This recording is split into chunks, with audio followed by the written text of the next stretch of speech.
Assalamualaikum warahmatullahi wabarakatuh. Berjumpa lagi dengan saya di channel YouTube saya, Ensiklopedia Ahmad Fauzi. Pada video kali ini, kita akan mempelajari salah satu analisis di statistika inferensia.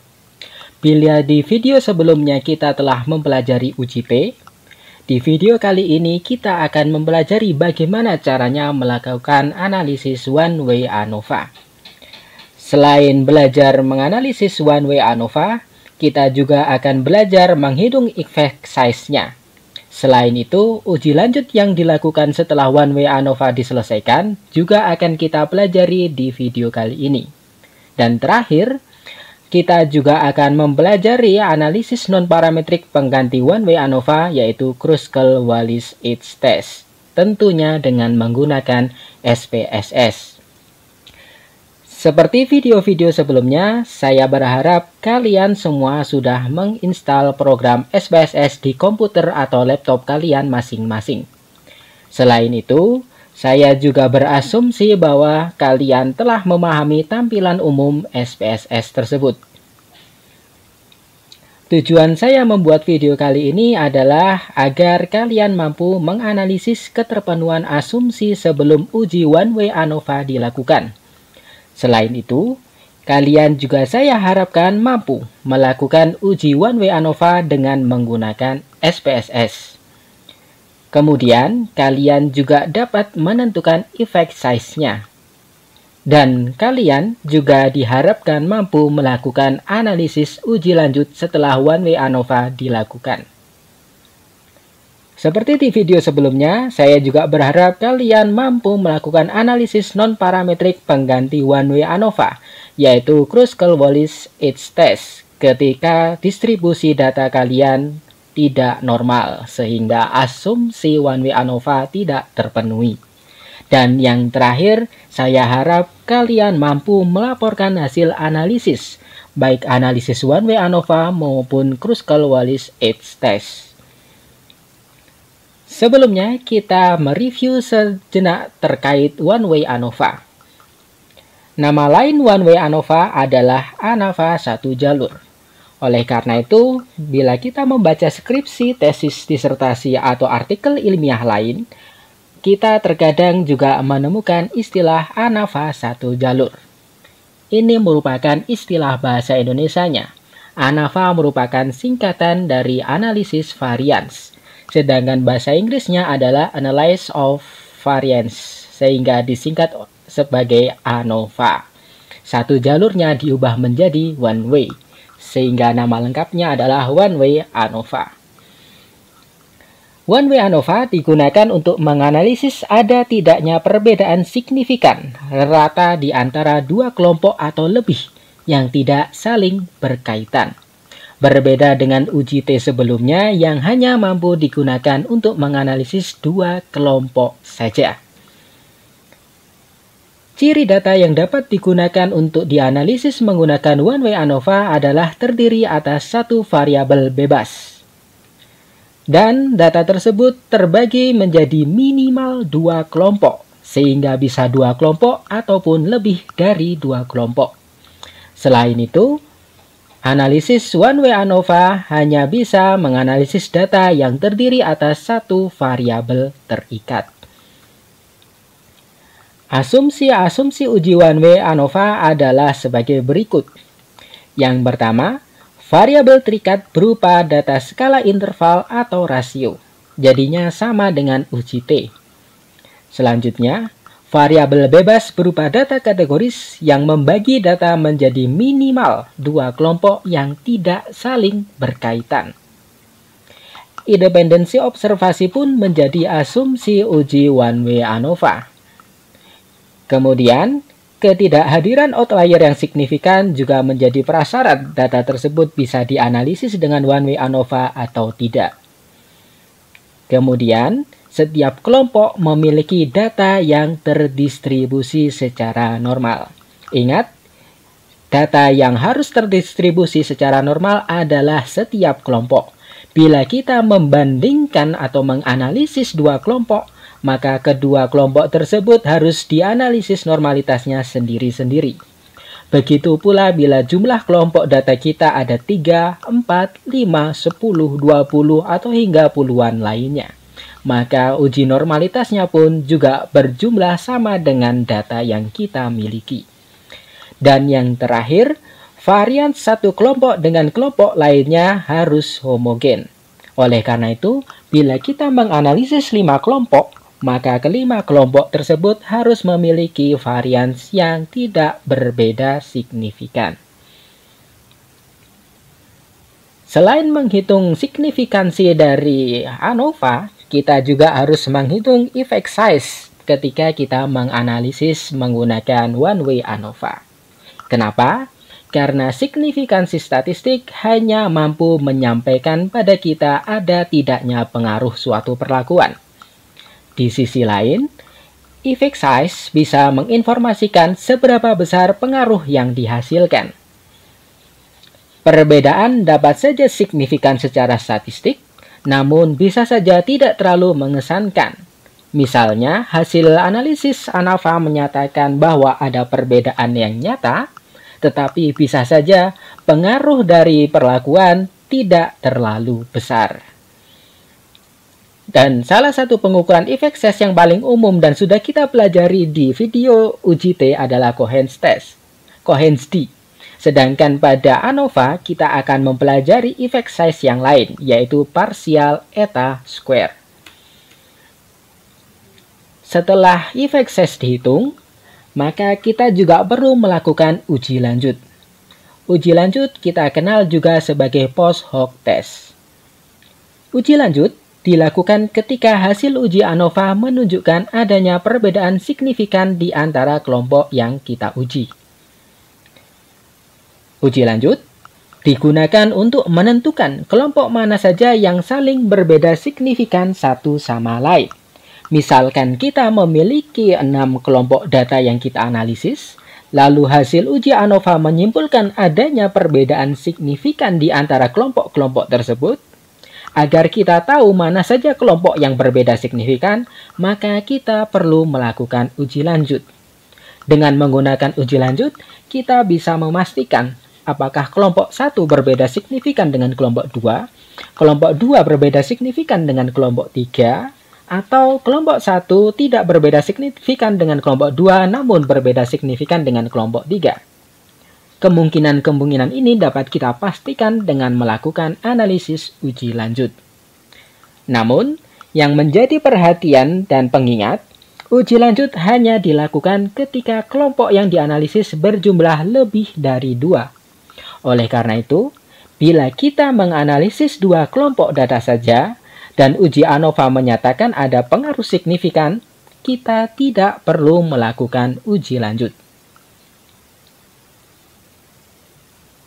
Perbedaan bidang seringkali juga menyebabkan perbedaan pilihan uji lanjut yang digunakan. Bidang di sini maksudnya adalah bidang ilmu. Di bidang pendidikan, kita biasa menggunakan uji lanjut BNT. Beda nyata terkecil atau nama lainnya adalah LSD, Least Significant Difference. Namun, di bidang yang lain, misalkan kedokteran, kita menggunakan uji lanjut yang lain, misalkan Duncan atau Tukey. Pemilihan uji lanjut tersebut penting karena ada beberapa hal yang perlu diperhatikan, salah satunya adalah tingkat ketelitian dari uji lanjut yang kita pilih.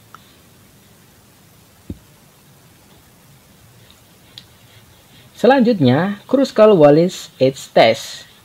Analisis ini termasuk uji non-parametrik.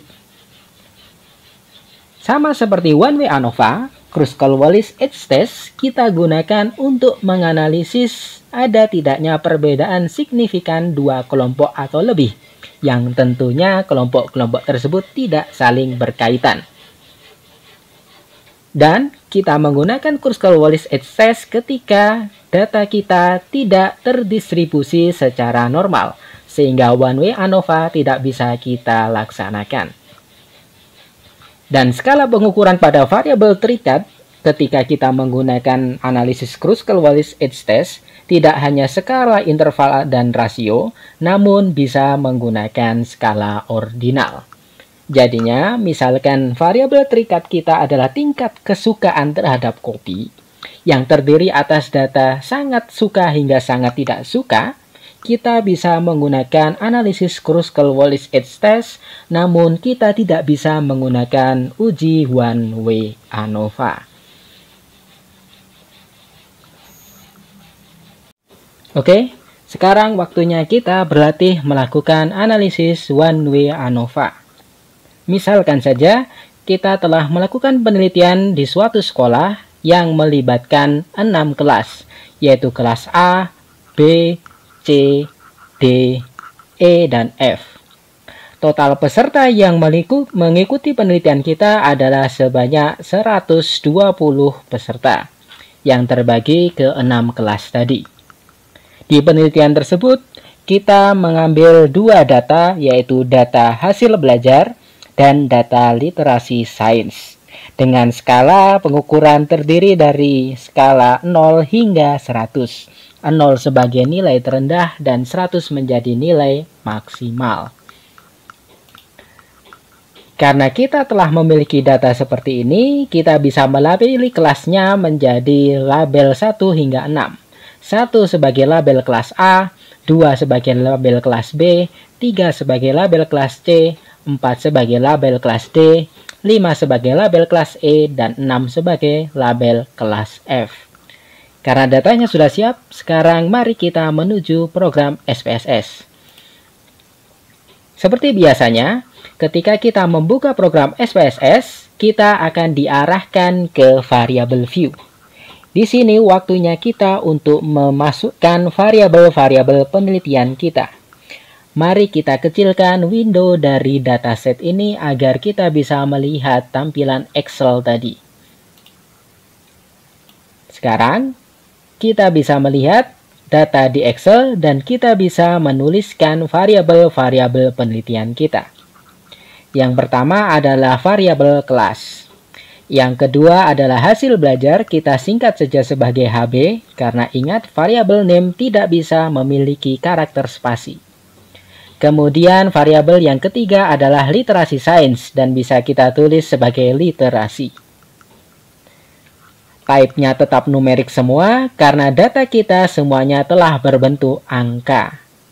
Kemudian weight dan desimalnya tidak perlu kita ubah, sedangkan label bisa kita tulis dengan nama variabel kita secara lengkap. HP adalah hasil belajar, sedangkan literasi kita tulis lengkap menjadi literasi sains. Di values, yang perlu kita masukkan hanyalah pada variabel kelas. Mari kita labeli variabel kelas menjadi 6 label, sesuai dengan jumlah kelas yang terlibat di penelitian ini. Seperti biasanya, kursor kita tarik di sisi kanan dari kolom value, kemudian kita klik 1 kali. Di sini kita tulis value 1 merupakan kelas A, value 2 merupakan kelas B, value 3 merupakan kelas C, value 4 kelas D, value 5 kelas E, dan yang terakhir value 6 adalah kelas F.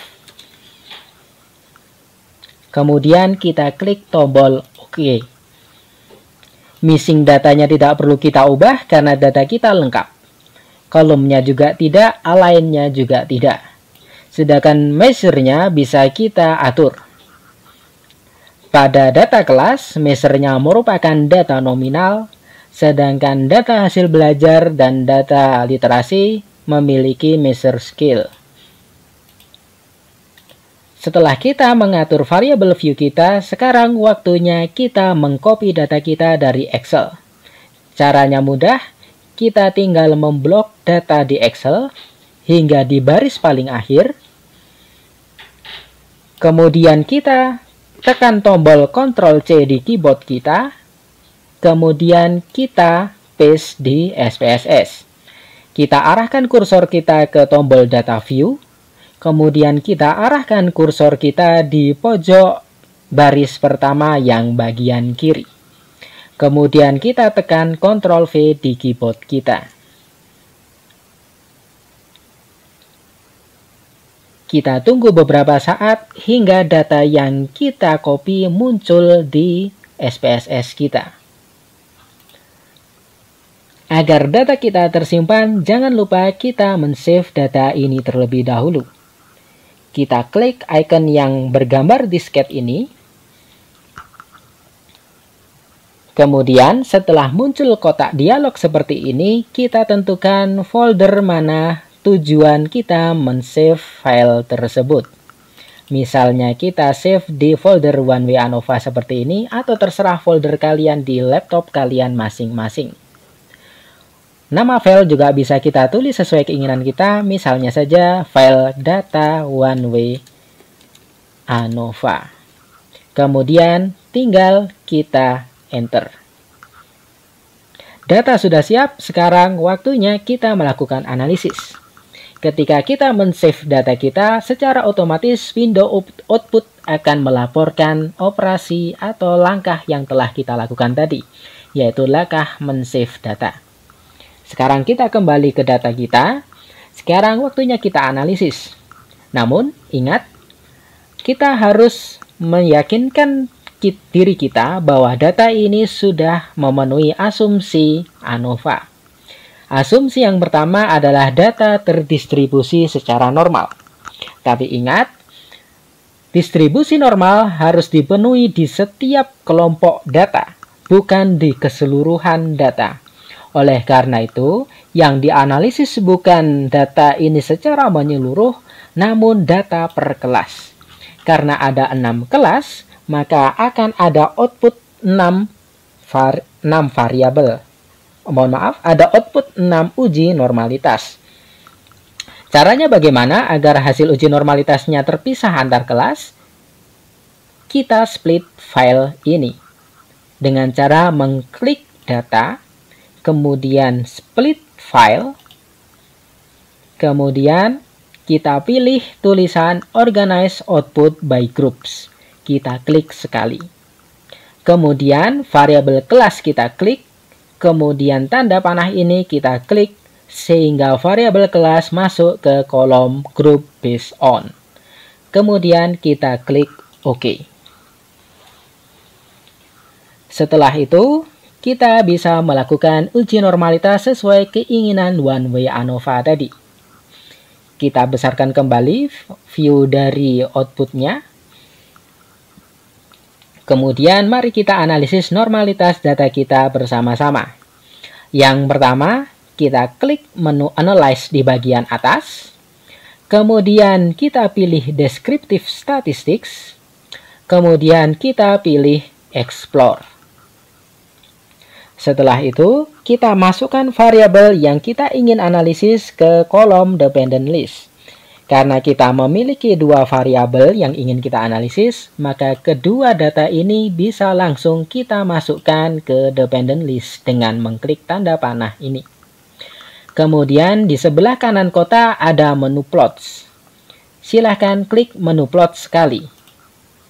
Kemudian box plotnya kita pilih None. Deskriptifnya kita hilangkan centangnya agar outputnya tidak terlalu banyak. Lalu kita centang normality plot with test dengan cara mengklik sekali saja di kotak berikut. Setelah itu, baru kita klik tombol continue, kemudian kita klik tombol OK. Biasanya, uji normalitas membutuhkan waktu yang agak lama, sehingga kita harus menunggu keluarnya output yang kita inginkan. Semakin banyak grup data yang kita analisis, biasanya waktu analisisnya juga semakin lama. Ingat, kita menganalisis 6 grup data, yaitu kelas A hingga kelas F. Namun, ketika laptop kalian spesifikasinya lebih tinggi, maka bisa saja proses ini akan menjadi lebih cepat.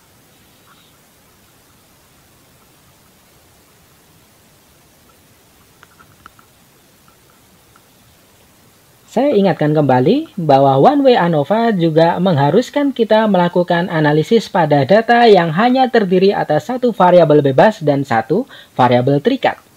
Karena data kita terdiri atas dua variabel terikat, yaitu hasil belajar dan literasi sains, maka nanti kita melakukan 2 kali uji one way ANOVA. Sekali untuk data hasil belajar dan sekali untuk data literasi sains. Nah, ini outputnya sudah keluar, bisa kita lihat di sisi kanan dan di sisi kiri.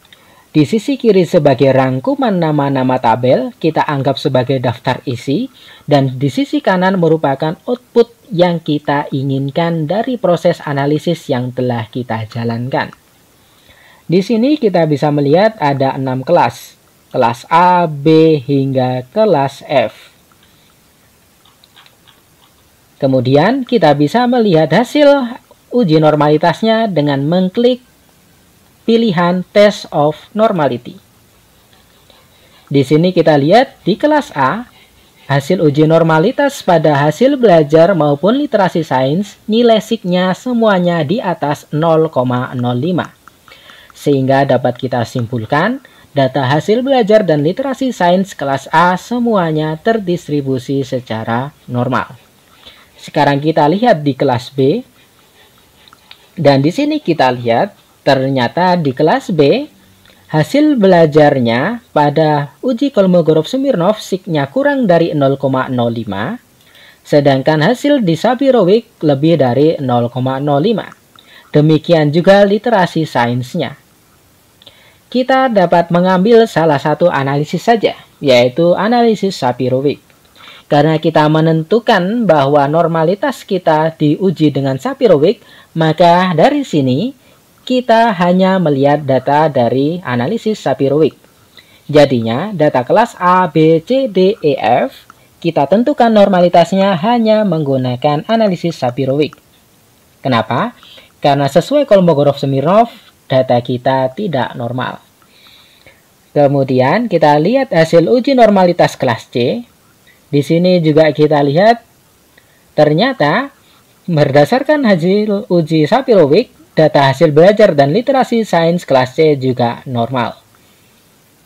Di kelas D kita lihat, nah di sini bisa kita lihat hasil belajar terdistribusi secara normal karena di atas 0,05 nilai SIG-nya, sedangkan literasi sains dikatakan tidak terdistribusi secara normal, baik berdasarkan Kolmogorov-Smirnov maupun Sapir-Whorf.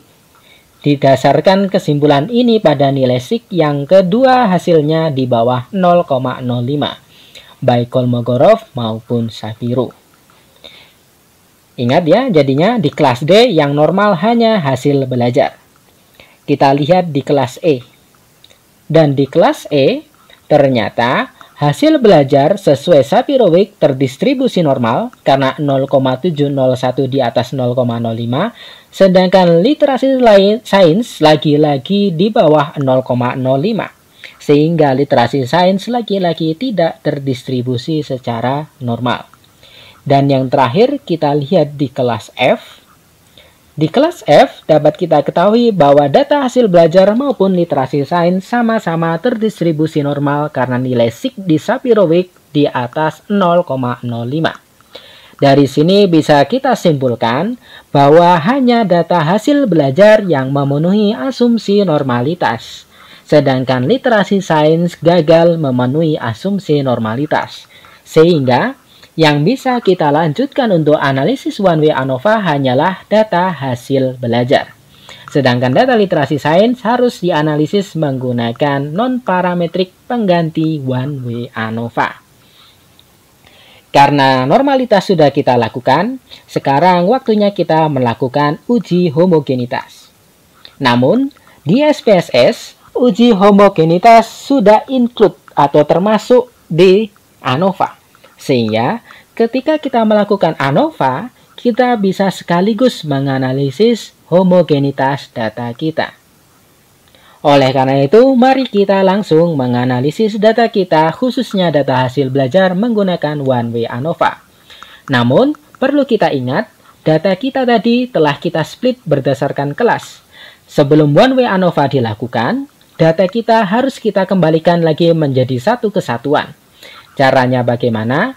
Kembali kita klik menu data, kemudian kita pilih split file, kemudian kita pilih tulisan analyze all cases, do not create groups. Atau kita perintahkan ke SPSS, silahkan analisis seluruh data kita.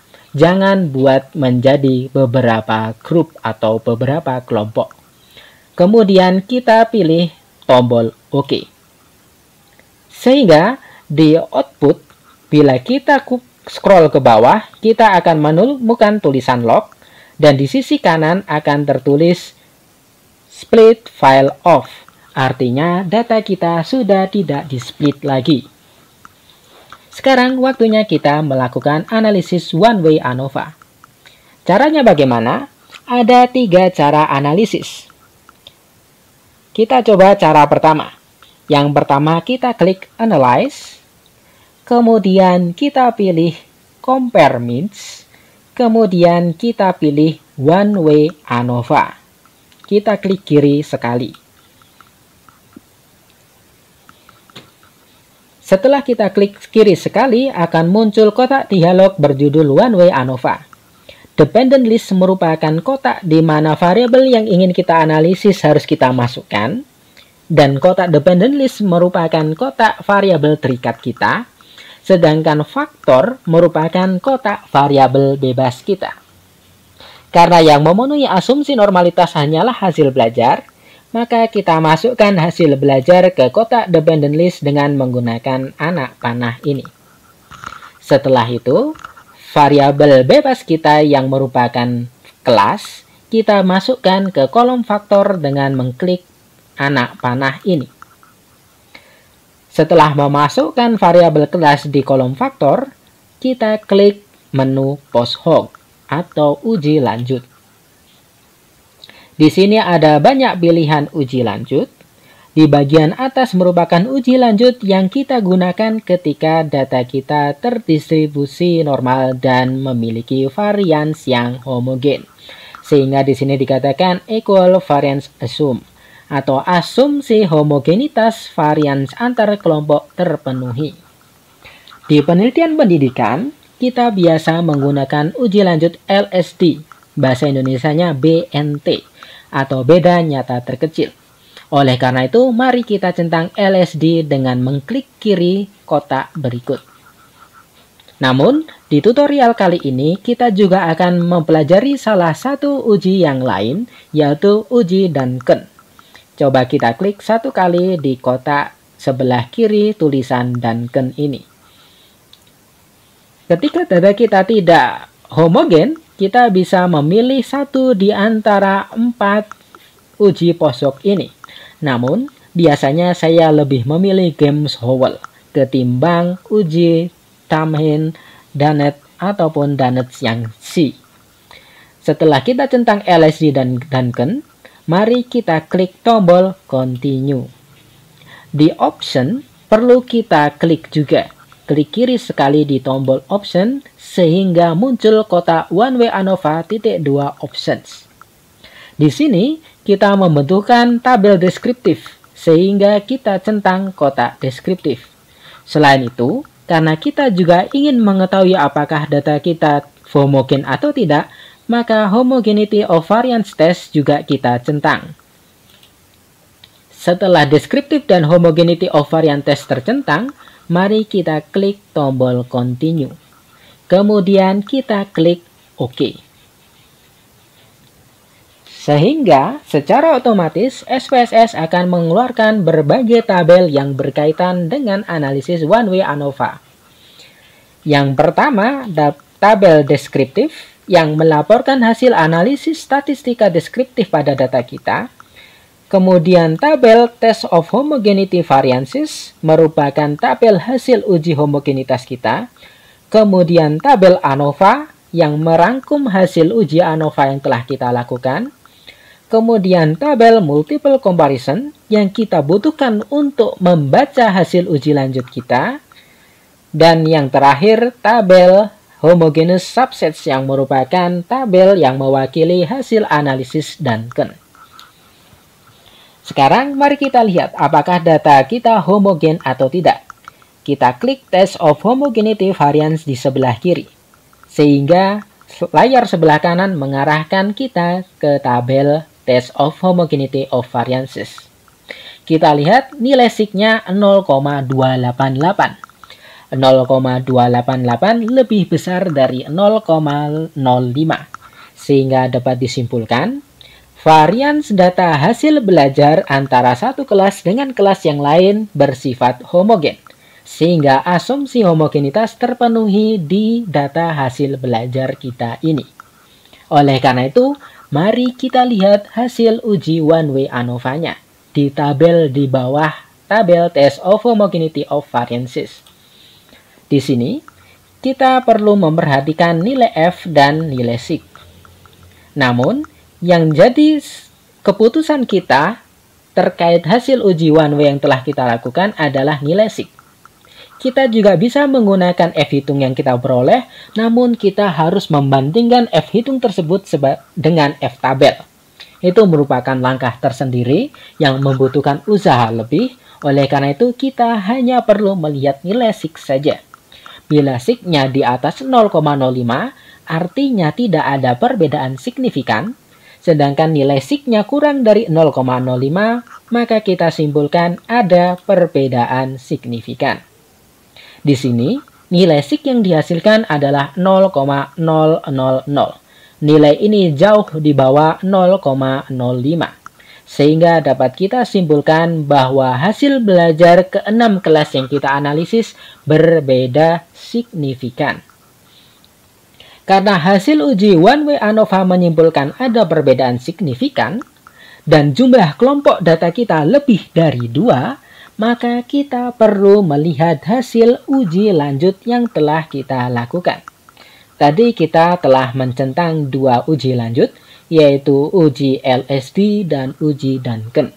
Tampilan hasil analisis kedua analisis tersebut berbeda. Di sini hasil uji LSD-nya panjang dan menghasilkan banyak angka, sedangkan di Duncan tabelnya lebih ringkas dan angkanya lebih sedikit. Sekarang, mari kita pelajari cara menentukan atau membaca hasil uji LSD.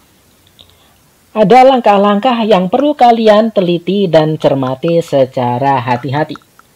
Di sini, kita masih susah membacanya, dan pembaca akan kesulitan bila kita langsung menempelkan tabel multiple comparison sebagai tabel analisis hasil uji Duncan. Hasil uji LSD. Oleh karena itu, tabel ini perlu kita transformasi menjadi bentuk tabel yang lebih sederhana dan ramah kepada pembaca kita. Caranya bagaimana? Kita siapkan Excel terlebih dahulu, kemudian kita kecilkan view dari output ini dengan cara klik kotak di bagian kanan atas. Kemudian kita geser ke sebelah kiri, kemudian kita buka Excel kita tambahkan sheet baru, kemudian kita kecilkan tampilan Excel kita. Yang pertama yang perlu kita lakukan adalah kita akan membuat tabel uji lanjut BNT atau LSD menjadi lebih ringkas. Pertama, kita tulis di sini kelas. Kemudian kita tulis rata. Kemudian di sini kita tulis notasi BNT. Kemudian mari kita tuliskan kelas beserta rata masing-masing. Kita bisa melihat rata masing-masing kelas di tabel deskriptif. Di sini ya, tabel deskriptif. Sekarang mari kita salin angka-angka di sini. Namun, bila kita salin secara manual, ini membutuhkan waktu yang tidak sedikit. Oleh karena itu, mari langsung kita copy tabel ini ke Excel. Caranya, kita klik sekali di deskriptif, sehingga warna kuning muncul seperti ini. Kemudian kita klik Ctrl C, kemudian di Excel, kita klik di salah satu kolom, kemudian kita klik Ctrl V. Kemudian, kelas A sampai kelas F kita blok seperti ini, kemudian kita klik Ctrl C atau copy, kemudian kita tempelkan di tabel atas dengan cara kita klik Ctrl V atau paste. Selanjutnya, reratanya juga seperti itu.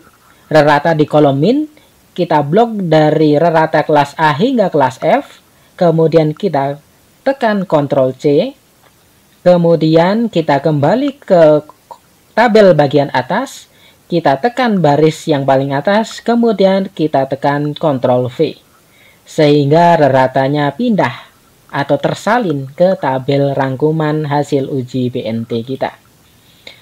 Sekarang, mari kita kecilkan ukuran beberapa kolom berikut. Nah, setelah kita kecilkan, sekarang waktunya kita memberikan notasi. Sebelum memberi notasi, kita perlu mengurutkan kelas ini berdasarkan nilai reratanya, dari terkecil hingga terbesar. Caranya bagaimana? Kita besarkan terlebih dahulu Excel kita, kemudian kita blok rerata dari yang pertama hingga terakhir, kemudian kita pilih menu Sort and Filter di bagian kanan atas, kemudian kita pilih Sort Smallest to Largest, artinya kita urutkan data kita dari yang terkecil hingga terbesar. Setelah muncul kotak Sort Warning, kita pastikan sudah memilih Expand this selection. Kemudian kita klik menu Sort. Sehingga secara otomatis reratanya diurutkan dari terkecil hingga terbesar, begitu pula kelasnya akan mengikuti urutan rerata yang baru ini. Kemudian kita kecilkan kembali tampilan Excel kita. Langkah yang pertama ketika kita memberi notasi BNT adalah kita tuliskan notasi paling kecil terlebih dahulu. Kita bisa menggunakan berbagai macam notasi. Bisa alfabet A, B, C, D, E, F, G. Bisa angka Romawi 1, 2, 3, I, dan seterusnya.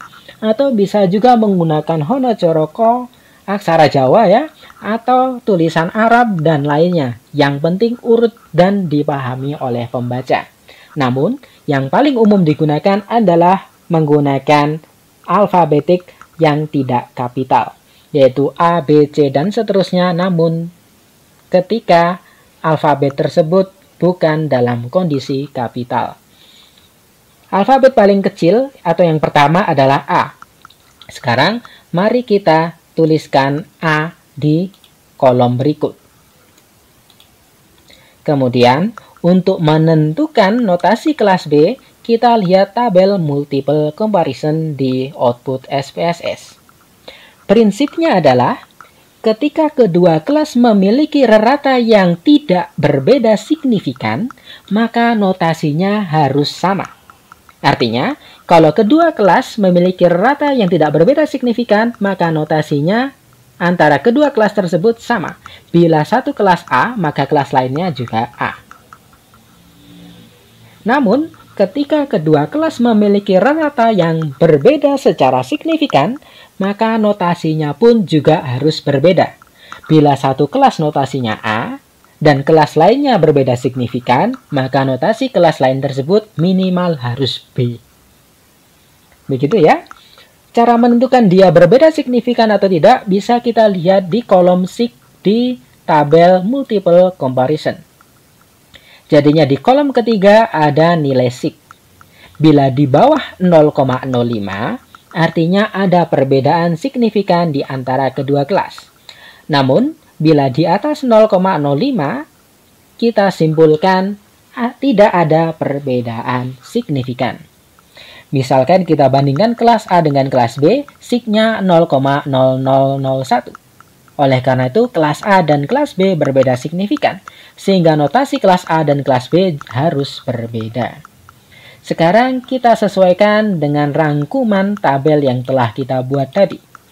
Yang pertama yang perlu kita bandingkan adalah kelas D dengan kelas B.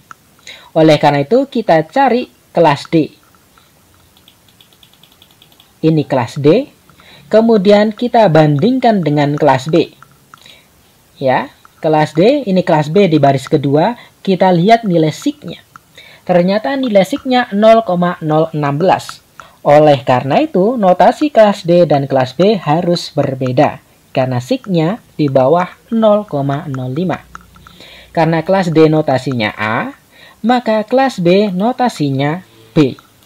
A dan B notasi berbeda mengindikasikan P-value-nya atau signya kurang dari 0,05 atau ada perbedaan signifikan. Karena kelas B sudah berbeda signifikan dengan kelas D, mari kita tinggalkan kelas D. Sekarang kita fokus ke kelas B. Sekarang waktunya kita membandingkan kelas B dengan kelas C. Kita lihat, ini kelas B, kemudian kelas C di baris kedua. Kita lihat nilai signya 0,303. 0,303 di atas 0,05. Sehingga kita simpulkan kelas B dan kelas C tidak berbeda signifikan. Karena kelas B dan kelas C tidak berbeda signifikan, maka notasi kedua kelas ini harus sama. Kelas B telah memiliki notasi B, maka kelas C juga kita beri notasi B. Sekarang kita bandingkan kelas B dengan kelas E. Begitu ya. Jadinya ketika kita membandingkan kedua kelas dan kedua kelas tersebut tidak berbeda signifikan, sekarang waktunya kita membandingkan kelas yang pertama tadi dengan kelas yang selanjutnya. Sekarang kita bandingkan kelas B dengan kelas E. Ini kelas B, sedangkan kelas E di baris keempat. Kita lihat ternyata signya juga di atas 0,05. Maka kita simpulkan kelas B dengan kelas E juga tidak berbeda signifikan. Karena tidak berbeda signifikan, maka kelas B dengan kelas E memiliki notasi yang sama, yaitu notasi B. Karena tetap tidak berbeda signifikan, kita tetap membandingkan kelas B, namun dengan kelas selanjutnya, yaitu kelas B dengan kelas F. Di sini kelas B, kemudian baris yang kelima kelas F. Kita lihat nilai signya 0,112. 0,112 di atas 0,05, sehingga kita simpulkan juga kelas B dengan kelas F tidak berbeda signifikan. Akibatnya, notasi kelas B dan kelas F juga harus sama, yaitu notasi B. Kembali lagi, karena tidak berbeda signifikan, kita tidak beranjak di kelas B. Sekarang waktunya kita membandingkan kelas B dengan kelas selanjutnya, yaitu kelas A. Ini kelas B, kelas A di baris pertama, dan ternyata nilai signya 0,001. Nilai tersebut jauh di bawah 0,05.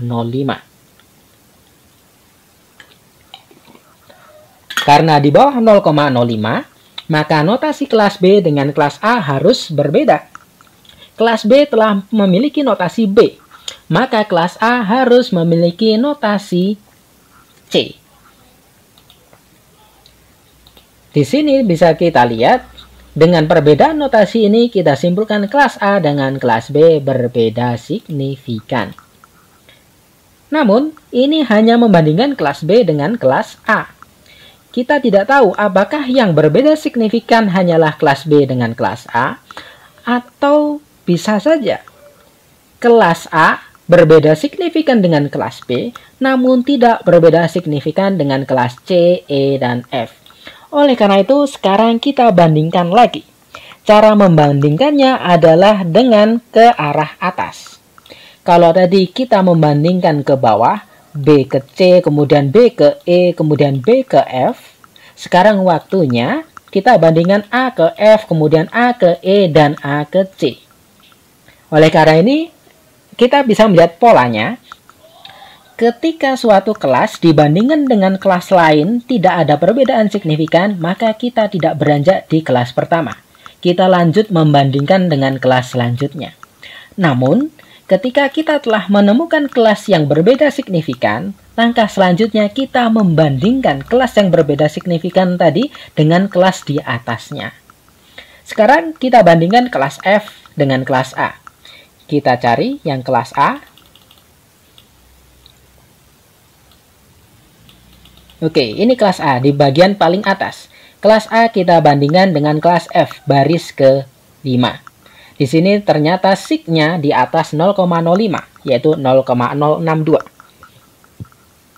Ingat prinsipnya tadi, ketika kedua kelas memiliki rata yang tidak berbeda signifikan, alias sig-nya di atas 0,05, maka notasinya harus sama. Oleh karena itu, kelas A harus memiliki notasi yang sama dengan kelas F.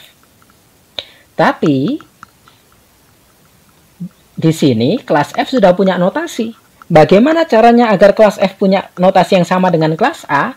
Caranya adalah kita tambahkan notasi C di sebelah notasi B. Nah, di sini kelas F akhirnya memiliki dua notasi. Keberadaan dua notasi ini menyimpulkan kelas F tidak berbeda signifikan dengan kelas A karena sama-sama memiliki notasi C. Namun di sisi lain kelas F juga tidak berbeda signifikan dengan kelas B. Karena kelas F dan kelas B juga memiliki notasi yang sama, yaitu notasi B. Sekarang sama seperti tadi. Karena kelas A dengan kelas F tidak berbeda signifikan, sekarang kelas A tidak kita tinggalkan. Namun kita perlu membandingkan kelas A dengan kelas lainnya yang lebih atas, yaitu kelas E. Sekarang kita lihat kelas A dengan kelas E. Kelas E di baris ke-4. Ternyata sig-nya 0,05. Ketika nilai sig-nya 0,05 atau lebih dari 0,05, artinya tidak ada perbedaan signifikan. Karena tadi kita mengambil kesimpulan kalau di bawah 0,05 baru ada perbedaan signifikan. Kalau sama dengan 0,05 kita anggap tetap tidak ada perbedaan signifikan. Karena kelas E dengan kelas A tidak memiliki perbedaan signifikan, maka kelas E harus memiliki notasi yang dimiliki oleh kelas A, yaitu notasi C. Sekarang tetap kita gunakan kelas A, tetapi kita bandingkan dengan kelas selanjutnya, yaitu kelas C. A dengan C. C di baris kedua ternyata sig-nya 0,016. 0,016 kurang dari 0,05, sehingga ada perbedaan signifikan di antara kedua kelas tersebut. Karena kelas C dan kelas A memiliki perbedaan signifikan, maka kita tidak perlu menambahkan notasi lagi. Kenapa? Karena kelas C sudah memiliki notasi B, sedangkan kelas A memiliki notasi C.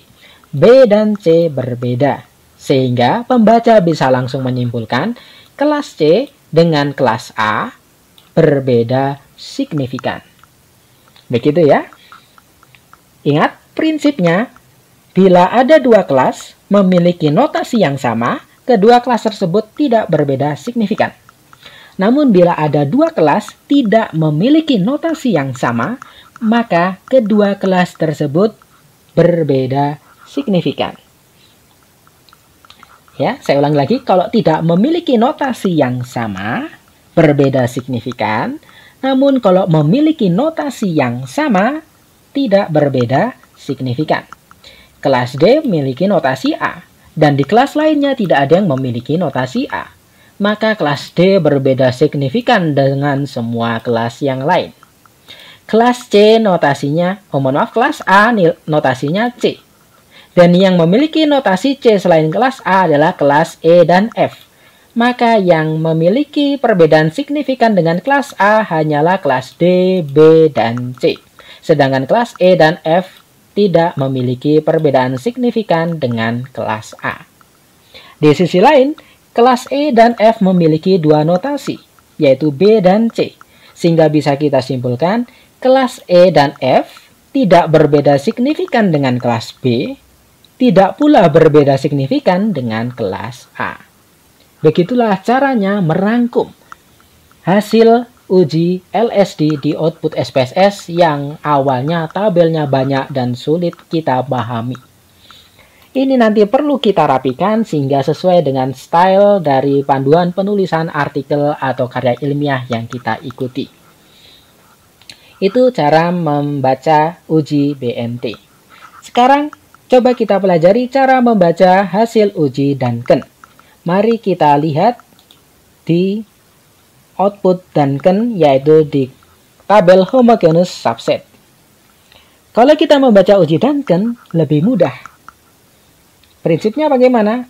Agar dengan mudah kita baca, yang pertama perlu kita copy tabel Duncan ini dengan cara mengklik hasil belajar sehingga warnanya kuning seperti ini. kemudian kita klik Ctrl C, kemudian kita arahkan ke Excel di kotak yang kosong, kemudian kita Ctrl V atau kita paste. Akan muncul pagar-pagar seperti ini karena angkanya terlalu panjang. Agar angkanya menjadi nampak, kita besarkan lagi atau kita lebarkan lagi kolom-kolom tersebut. Nah, ketika kita berhadapan dengan uji Duncan, kita lebih mudah memberikan notasi. Notasi paling kecil di subset nomor 1, notasi yang lebih besar di subset nomor 2, dan seterusnya. Ketika ada satu kelas yang ratanya berada di dua subset, artinya dia memiliki dua notasi sekaligus. Jadinya, secara sederhana, rata yang berada di subset nomor 1 memiliki notasi A. Rata yang ada di subset nomor 2 memiliki notasi B. Dan rata di subset nomor 3 memiliki notasi C. Oleh karena itu, yang pertama kali perlu kita lakukan adalah kita membuat tabel rangkuman seperti tadi. Kita tulis kelas, kemudian rata, kita besarkan dulu kolomnya, kemudian notasi Duncan. Kelas tinggal kita copy, Ctrl C kemudian Ctrl V, kemudian rata tinggal kita copy juga secara manual seperti ini. Kemudian setelah rata tercopy semua, waktunya kita beri notasi.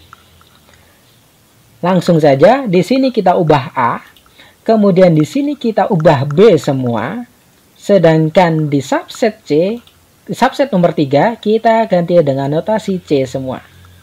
Inilah notasi Duncan-nya. Tinggal kita copy, kemudian kita paste di rangkuman tabel yang telah kita siapkan. Dan kolom ini bisa kita perkecil sehingga tampilannya menjadi lebih menarik. Demikian cara membaca hasil uji Duncan. Lebih mudah, namun ingat, ketika kita melakukan penelitian pendidikan, kita lebih direkomendasikan menggunakan uji LSD, sehingga pembacaannya menjadi sedikit lebih rumit. Uji ANOVA telah kita lakukan, uji lanjut juga telah kita lakukan, tapi effect size belum kita lakukan. Sekarang kita kembali lagi ke output SPSS, kita perbesar view-nya. Cara menghitung effect size adalah kita perlu melakukan uji ANOVA dengan tahap atau cara yang kedua. Caranya bagaimana? Yang pertama kita klik Analyze, kemudian kita pilih Descriptive, kita pilih Compare Means, kemudian kita klik Means. Di sini dependent list-nya kita isi sebagai variabel yang kita posisikan sebagai variabel terikat, yaitu data hasil belajar, kita pindahkan dengan anak panah ini. Sedangkan kelas kita posisikan sebagai independent list, yaitu variabel bebas kita. Kemudian klik menu Options. Setelah menu option kita klik, maka akan muncul kotak Means.2 Options. Di sini yang perlu kita centang adalah ANOVA tabel N eta. Kita klik sekali sehingga muncul tanda centang di kotak kiri tulisan ANOVA tabel. Kemudian klik Continue. Lalu kita klik OK. Sehingga akan muncul 4 hasil. Yang pertama, Case Processing Summary, tidak perlu kita perhatikan. Yang kedua, Report, berisi hasil analisis statistika deskriptif, tidak perlu kita perhatikan lagi. Yang ketiga, muncul lagi tabel ANOVA. Angkanya sama dengan tabel ANOVA yang tadi, karena meskipun langkahnya berbeda, namun analisisnya sama. Namun, berbeda dengan uji ANOVA sebelumnya, pada uji ANOVA yang ini kita juga memperoleh angka eta square. Inilah effect size yang kita butuhkan untuk melengkapi laporan kita. Dari sini bisa kita simpulkan, di langkah pertama, kita tidak memperoleh nilai eta square, tetapi kita bisa mendapatkan hasil uji lanjut. Sedangkan di langkah kedua, menggunakan compare means tadi, kita memperoleh eta square, namun kita tidak mendapatkan hasil uji lanjut. Lalu bagaimana caranya kalau kita ingin sekaligus memperoleh ANOVA table, memperoleh nilai eta square, dan juga ingin memperoleh hasil uji lanjut. Kita gunakan cara ketiga. Caranya bagaimana? Klik Analyze, General Linear Model, kemudian kita pilih Univariate. Di sini akan muncul kotak dialog Univariate. Dependent variable merupakan variabel terikat kita, yaitu hasil belajar. Kita masukkan hasil belajar menggunakan tombol panah ini. Kemudian, fix factor merupakan variabel bebas kita. Variabel bebas kita adalah kelas. Oleh karena itu, kelas kita klik, kemudian kita klik tanda panah ini, sehingga kelas masuk ke fix factor. Kemudian, di menu plot tidak perlu kita apa-apakan, begitu juga menu model and contrast. Namun, di menu post-hoc perlu kita klik. Nah, di post-hoc, kelas awalnya berada di kotak faktor. Perlu kita pindah ke post-hoc for dengan cara mengklik panah ini. Kemudian, di sini ada berbagai uji lanjut seperti tadi. Kita tinggal centang apa yang kita inginkan, yaitu LSD dan Duncan. Kemudian klik Continue. Kemudian di menu Option juga perlu kita klik. Kemudian kelas kita pindahkan ke kotak Display Min for. Kemudian kita centang Compare Main Effect. Dan akan muncul tulisan LSD dalam kurung none. Tidak perlu kita ubah. Kemudian di kolom display kita centang Descriptive Statistics dan Homogeneity Test. Kemudian kita klik Continue. Namun, di beberapa versi SPSS yang lebih tinggi, menu ini terpisah menjadi dua menu. Yang bagian atas menunya adalah EM-Means, sedangkan bagian bawah Option. Sehingga di versi yang lebih tinggi, jumlah menu di sebelah kanan lebih banyak. Ada Option, ada EM-Means. Ketika kalian ingin mencentang Option, ingin mencentang Descriptive Statistic dan Homogeneity Test, kalian klik tombol Option. Ketika kalian ingin memindahkan kelas ke Display Min for dan mencentang Compare Main Effect, kalian harus mengklik EM-Means terlebih dahulu di sisi kanan. Begitu ya. Kemudian setelah di kolom ini, di kotak ini kita sudah mengatur seperti ini, kita klik Continue. Setelah kita klik Continue, waktunya kita klik OK. Sehingga muncul lebih banyak tabel. Di manakah hasil uji ANOVA? Bisa kita lihat di tabel yang bernama Test of Between Subject Effect. Nah, ini merupakan rangkuman hasil uji ANOVA, namun tabelnya sedikit berbeda. Kita bisa menggunakan tabel ini untuk melaporkan ANOVA kita. Kita lihat yang tadi, di analisis sebelumnya, tabel ANOVA-nya lebih ramping. Sedangkan di analisis yang terakhir, ANOVA-nya menjadi lebih besar. Tidak masalah. Yang perlu kita baca adalah yang di baris kelas. Sedangkan di ANOVA yang tadi, yang perlu kita baca adalah di baris, sebentar, saya lihatkan terlebih dahulu, ya, di baris Between Groups. Ya, jadinya kalau kita melakukan analisis dengan cara pertama, yaitu menggunakan Analyze, kemudian Compare Means, kemudian One Way ANOVA, yang kita lihat sebagai dasar pengambilan keputusan kita adalah di baris Between Groups. Ada F-hitung, ada SIG. Sedangkan menggunakan cara yang ketiga tadi, cara terakhir, kita lihat terlebih dahulu kotak Test of Between Subject Effects, kemudian kita lihat baris yang memiliki nama variabel bebas kita. Variabel bebas kita adalah kelas, sehingga kita lihat F-hitung di baris kelas dan SIG di baris kelas. Begitu. Di sini kita memperoleh tabel ANOVA, kemudian tabel uji homogenitas, begitu juga tabel uji lanjut. Ya, uji lanjut tadi ada LSD. Tabel LSD atau BNT dinamai Parwish pairwise comparisons. Ya.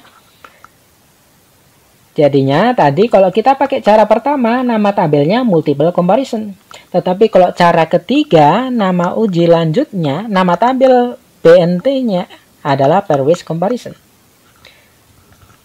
Ya, kemudian hasil uji Duncan-nya berada di tabel homogeneous subsets berikut. Namun, selain pairwise comparison, di sini juga muncul tabel multiple comparison.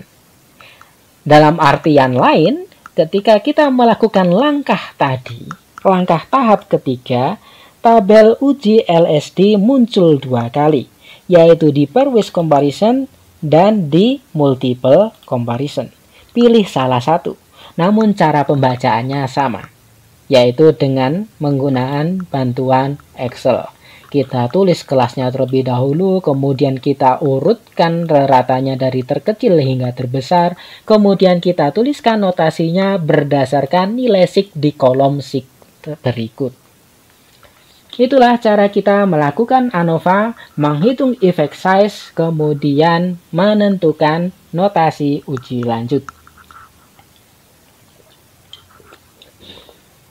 Lalu, bagaimana nasibnya dengan data literasi yang tadi tidak homogen? Oh, mohon maaf, tidak normal. Karena tidak normal, tadi tidak kita lanjutkan ke uji ANOVA. Tetapi, kita punya uji non-parametrik, pengganti ANOVA, yaitu uji Kruskal-Wallis Age Test. Sama seperti video-video sebelumnya, ketika kita menggunakan uji parametrik, pendamping laporan kita merupakan mean dan standar deviasi dari setiap kelompok yang kita bandingkan. Jadinya nanti ketika kita melaporkan, seperti tadi, di rangkuman uji lanjut, kita tuliskan ratanya, kemudian nanti kita lengkapi standar deviasinya. Cara penulisannya seperti apa, kita lihat nanti di bagian akhir video. Namun, ketika kita melakukan uji non-parametrik pengganti uji parametrik, karena misalkan datanya tidak terdistribusi normal, maka kita perlu menyiapkan hasil statistik median. Begitu juga Kruskal-Wallis. Oleh karena itu, kita perlu menghitung median dari setiap kelas terlebih dahulu. Ingat ya, median setiap kelas. Oleh karena itu, kita split lagi output kita berdasarkan kelas sebelum kita menghitung median masing-masing kelas. Caranya seperti tadi. Kita klik data, kemudian split file. Kemudian organize output by groups kita klik lagi. Karena kelas masih berada di kolom group based on, waktunya kita langsung klik tombol OK. Sehingga SPSS melaporkan split file spirit by class. Karena kita sudah melakukan split file, waktunya kita menghitung median dari masing-masing kelas. Caranya bagaimana? Klik Analyze, kemudian pilih menu Descriptive Statistik, kemudian pilih Frequencies. Karena yang ingin kita cari median adalah data literasi sains, maka literasi sains kita klik sekali, kemudian kita klik panah ini sehingga variabel tersebut masuk di kolom variabel. Setelah itu, pilih menu statistik di bagian kanan. Kemudian centang median dengan cara mengkliknya sekali. Kemudian klik continue. Lalu klik tombol OK. Sehingga di sini kita peroleh median dari masing-masing kelas. Kelas A, ini mediannya di kotak statistik ya, di tabel statistik. Kelas B, kita lihat ini mediannya. Kelas C, kita pilih tabel statistik. Ini mediannya 89. Kelas D, mediannya 43. Kelas E, mediannya 72,5. Dan kelas F, mediannya 75. Median sudah kita peroleh. Sekarang waktunya kita melakukan analisis Kruskal-Wallis. Namun ingat, tadi kita sudah melakukan split file. Maka kita kembalikan lagi data kita menjadi satu analisis utuh. Caranya kita klik menu data, kemudian pilih split file, kemudian kembali klik Analyze all cases do not create groups. Kemudian klik tombol OK. Dan SPSS kembali lagi melaporkan split file off. Sekarang waktunya kita melakukan analisis Kruskal-Wallis. Pertama, klik Analyze. Kemudian klik Non-Parametric Test. Kemudian di Legacy Dialogs, kita pilih K, Independent Samples. Kemudian di sini ada test variable list merupakan variabel terikat kita. Kita ingin menganalisis literasi sains, maka literasi sains kita masukkan ke kolom test variable list dengan mengklik tanda panah ini. Kemudian grouping variabel didasarkan pada variabel bebas kita, yaitu variabel kelas. Oleh karena itu, kelas kita pindahkan ke kolom grouping variables. Kemudian kita define range-nya.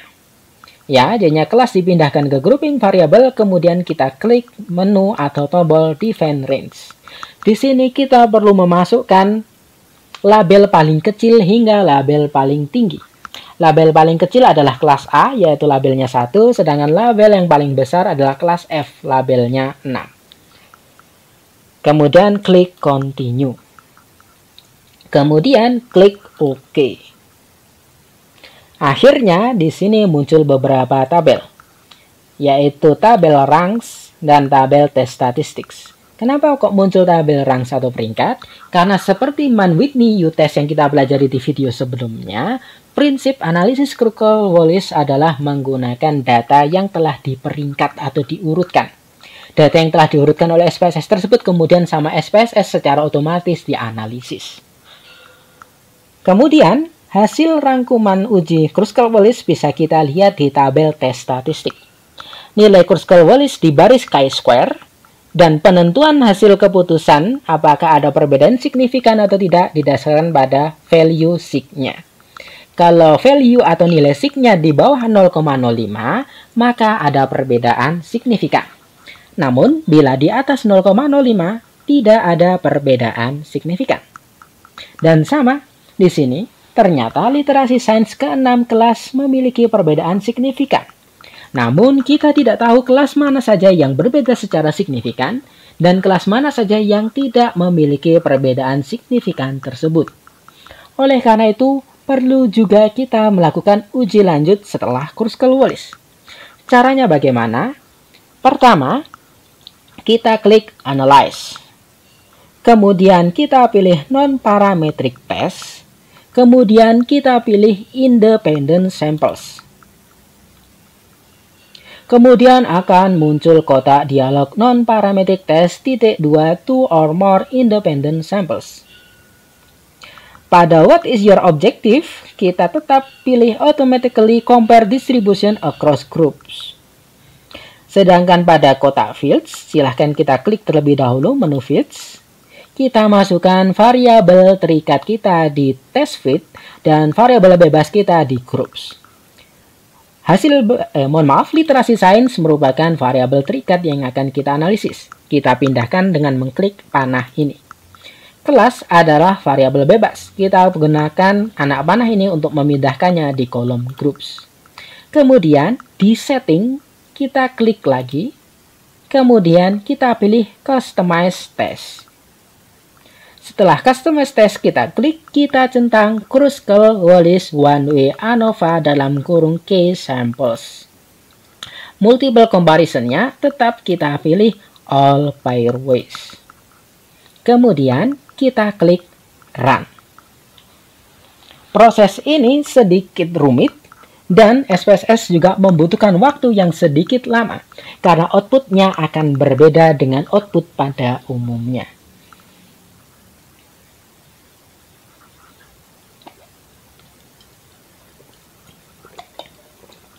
Nah, ini muncul outputnya.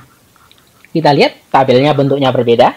Namun ini sebetulnya bentuknya mirip dengan Kruskal-Wallis yang kita lakukan di analisis sebelumnya. Perbedaannya di sini lebih banyak kalimat dan kata-kata. Namun sig-nya kita lihat sama dengan 0,00. Sehingga tabel tes statistik di sini sama juga dengan tabel hipotesis test summary. Lalu di manakah hasil uji lanjutnya? Hasil uji lanjutnya kita peroleh dengan cara mengklik 2 kali secara cepat tabel hipotesis test summary ini. Kita klik 2 kali ya, karena di sini ada tulisan double click to activate. Ini kita perlu mengaktifasinya dengan melakukan double click. Ya, setelah kita klik perlu kita tunggu sebentar. Nah, sehingga muncul window baru. Kita tunggu prosesnya. Nah, tabel tadi, tabel yang berwarna ini akan muncul lagi di window baru ini. Isinya sama.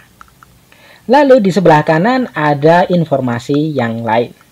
Di sini ada jumlah total peserta yang mengikuti tes 120. Kemudian uji Kruskal-Wallisnya nilainya muncul 113. Sebetulnya sama dengan tabel Kruskal-Wallis yang ini.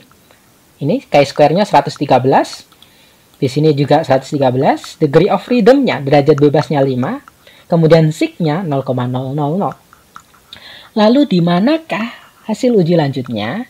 Cara menampilkannya, kita pilih view di bagian bawah. Kita lihat bagian bawah agak kanan. Kemudian di sini ada tulisan Independent Sample Test View. Kita klik tanda segitiga bawah ini di bagian kanan. Kemudian kita pilih tulisan Pairwise Comparison. Kita tunggu sebentar, karena ini prosesnya lebih berat juga. Nah, ini merupakan hasil uji lanjutnya. Kita lihat di tabel yang kedua ini. Nah, di sini angka-angkanya mepet, angka-angkanya kecil. Pada laptop dengan SPSS yang versinya tepat, maka pembacaan tabel ini mudah. Namun pada versi yang kurang tepat atau pada laptop yang kurang tepat, maka akan muncul tampilan yang kurang jelas seperti ini. Oke. Oleh karena itu perlu kita salin menjadi lebih jelas. Dan di sini saya telah merangkum kolom tadi. Oke, ini ya. Jadinya di baris pertama itu kelas D dibandingkan kelas B. Di baris kedua kelas D dibandingkan kelas E. Saya perbesar terlebih dahulu. Nah ini.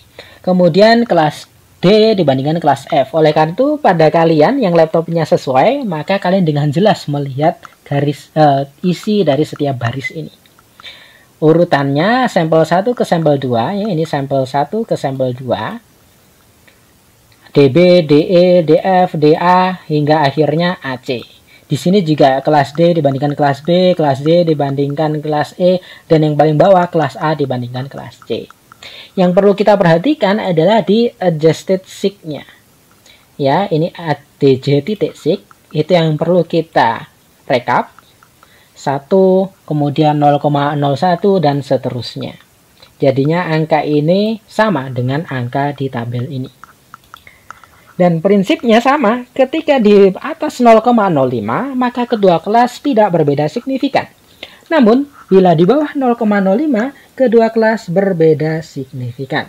Ketika berbeda signifikan, di sini otomatis berwarna oranye atau kuning. Cara merangkumnya agar menjadi tabel yang bagus bagaimana? Agar menjadi tabel rangkuman uji lanjut yang mudah dibaca, yang pertama kita lakukan adalah kita perlu menuliskan kelasnya terlebih dahulu. Setelah kita tulis kelas, berbeda dengan uji lanjut yang di sebelah kanannya kita menulis min, pada uji lanjut yang ini kita tulis median. Kemudian di sebelah kanannya lagi kita tulis notasi. Ya. Kemudian, untuk mempersingkat waktu, saya telah merekap kelas dan median masing-masing dan juga sudah saya urutkan. Saya perbesar dulu. Nah, ini kelasnya dan ini mediannya.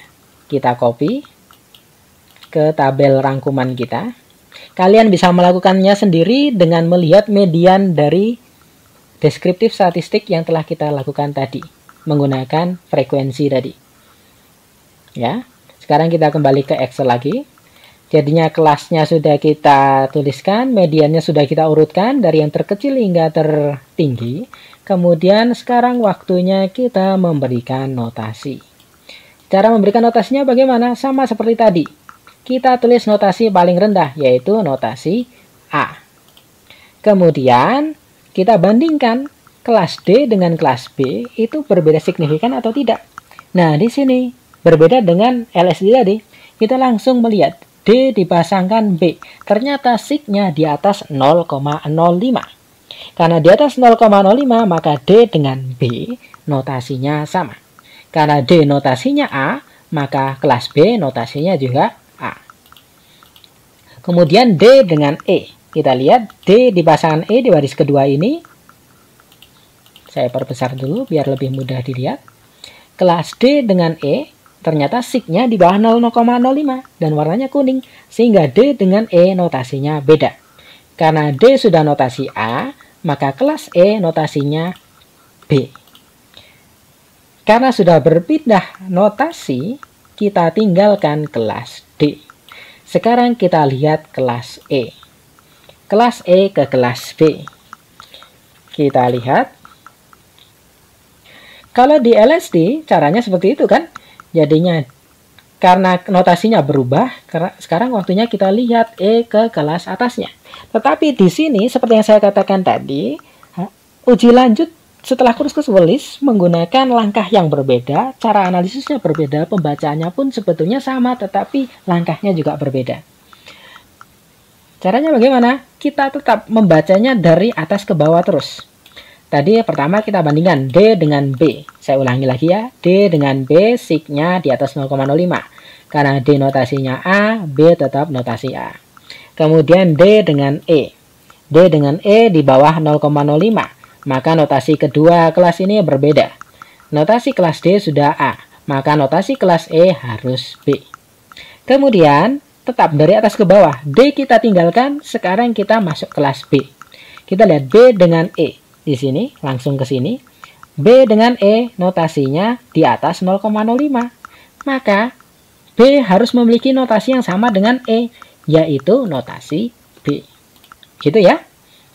Kenapa kok ini langsung diloncatkan? Setelah kita baca ini, langsung kita loncat ke sini. Kenapa?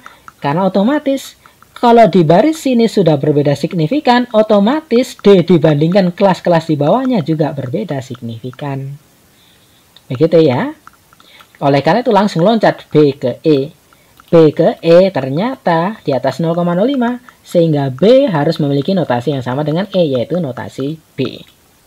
Kemudian sekarang B dengan F. Di sini B dengan F notasinya di bawah 0,05. Maka F harus memiliki notasi yang berbeda dengan B.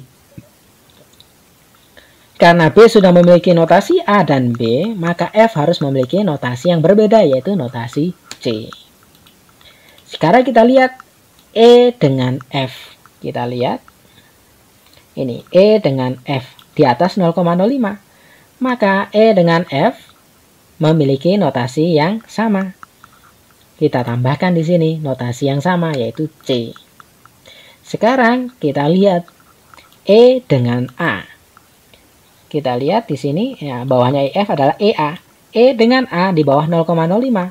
Maka E dengan A notasinya harus berbeda. E sudah punya notasi B dan C. Maka A notasinya D. Lebih rumit ya, tapi lebih seru. Oke. Ya, E dengan A sudah kita baca. Sekarang waktunya kita baca F dengan A. Kita lihat di sini. F dengan A di atas 0,05. Maka F dengan A harus memiliki notasi yang sama, yaitu notasi D. Sekarang F kita bandingkan dengan C. F dengan C berbeda.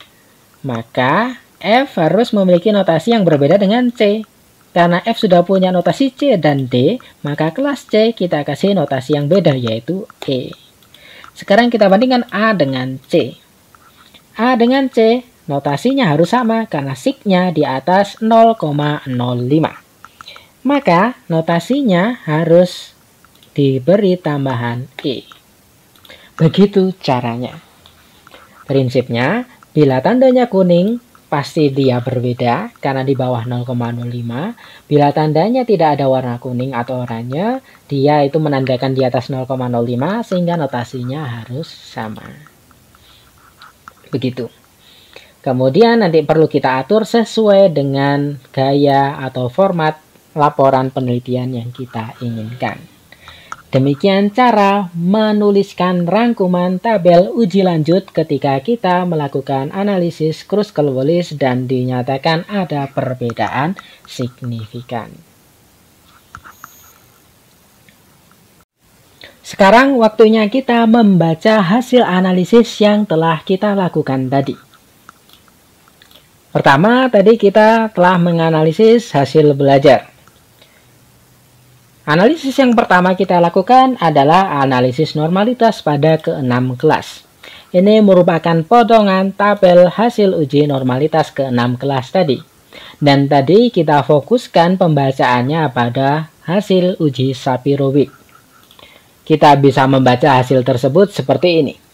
Hasil uji Shapiro-Wilk menginformasikan bahwa data hasil belajar kelas A, kelas B, kelas C, kelas D, kelas E maupun kelas F terdistribusi secara normal. Ingat, kita juga harus melaporkan nilai DF atau derajat bebasnya, nilai statistik atau nilai Shapiro-Wilk yang dihasilkan, kemudian nilai sig-nya. Nah, di sini ada kekurang tepatan. Mohon maaf, notasi yang tepat adalah bukan D. Karena tadi saya lupa, kita menggunakan Shapiro-Wilk, bukan Kolmogorov-Smirnov. D digunakan untuk notasi Kolmogorov-Smirnov, sedangkan Shapiro-Wilk menggunakan notasi W.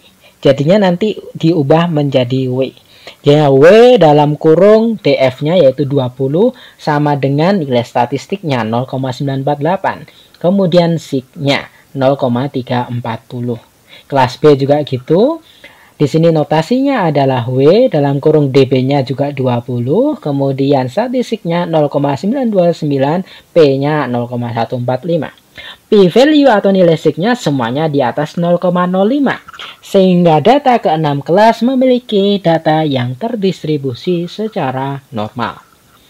Setelah membaca hasil uji normalitas, waktunya kita membaca hasil uji homogenitas menggunakan uji Levens. Ya, ini merupakan potongan tabel dari output kita tadi, dan kita bisa membacanya seperti ini. Hasil uji Levens menginformasikan bahwa varians data hasil belajar ke-6 kelas homogen. Bukan laki-laki dan perempuan ya, tapi ke-6 kelas homogen. Nah, 5 kita masukkan di sini. Kemudian DF yang kedua yaitu 114 kita masukkan di sebelahnya 5. Sama dengan 1,257 merupakan nilai F hitungnya. Kemudian sig-nya kita masukkan sebagai nilai P-nya atau P-value. Karena P atau sig-nya di atas 0,05 sehingga data ke-6 kelas homogen. Mohon maaf ya, ini ada kesalahan. Bukan hasil belajar laki-laki dan perempuan, tapi hasil belajar ke-6 kelas. Setelah kita membaca normalitas dan homogenitasnya, sekarang waktunya kita baca hasil uji one-way ANOVA-nya. Ini tabelnya, juga saya potong dari output yang telah kita lakukan tadi. Ingat ya, ini outputnya tabelnya lebih besar. Oleh karena itu, ini yang kita ambil adalah output dari analisis menggunakan cara yang ketiga. Oleh karena itu, di sebelahnya juga muncul partial eta square-nya juga. Caranya membaca bagaimana? Kita lihat contoh kalimatnya berikut. Hasil analisis one-way ANOVA menunjukkan bahwa terdapat perbedaan signifikan hasil belajar siswa yang berasal dari kelas yang berbeda.